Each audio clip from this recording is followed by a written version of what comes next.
മീനം രാശി. പൂരുരുട്ടാതി, ഉത്രട്ടാതി, രേവതി.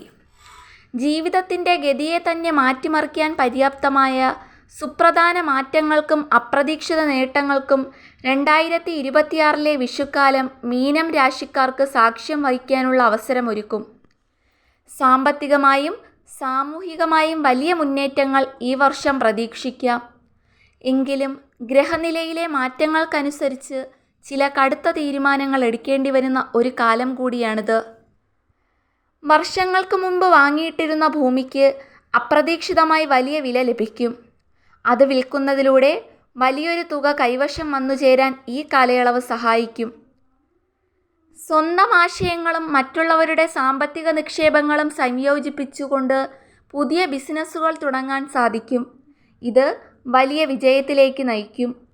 കുടുംബത്തിൽ സമാധാനവും ഐക്യവും നിലനിൽക്കും. കുട്ടികൾക്ക് കലാ സാഹിത്യ മേഖലകളിൽ വലിയ നേട്ടങ്ങളും അംഗീകാരങ്ങളും കൈവരിക്കാൻ സാധിക്കും. കല, സാംസ്കാരികം, രാഷ്ട്രീയം എന്നീ മേഖലകളിൽ പ്രവർത്തിക്കുന്നവർക്ക് സർവകാര്യ വിജയവും പ്രശസ്തിയും വർദ്ധിക്കും. പ്രവർത്തനങ്ങളിലെ സുതാര്യത മറ്റുള്ളവർക്ക് മാതൃകയാകും. ചില സാമ്പത്തിക ബാധ്യതകൾ തീർക്കുന്നതിനായി പൂർവിക സ്വത്ത് വിൽക്കാൻ തീരുമാനമെടുക്കും. ഇതുവഴി പ്രതിസന്ധികൾക്ക് ശാശ്വതമായ പരിഹാരം കാണാൻ സാധിക്കും.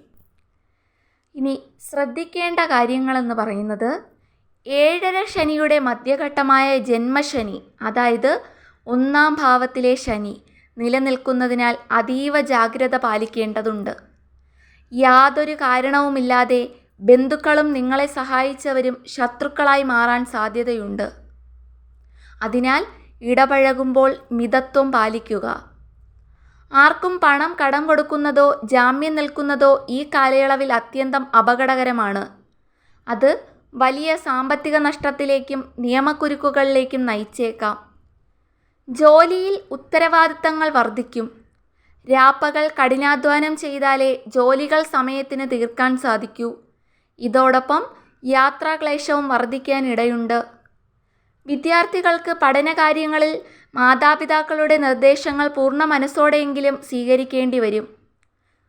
സാമ്പത്തിക ലാഭം ഉണ്ടാകുമെങ്കിലും അനാവശ്യ ചിലവുകൾ നിയന്ത്രിച്ചില്ലെങ്കിൽ സമ്പാദ്യം ചോർന്നു പോകാൻ സാധ്യതയുണ്ട്. അതിനാൽ പണം ചെലവാക്കുമ്പോൾ ദീർഘവീക്ഷണം പുലർത്തുക. ഇനി പരിഹാര മാർഗങ്ങൾ നിർദ്ദേശിക്കാം.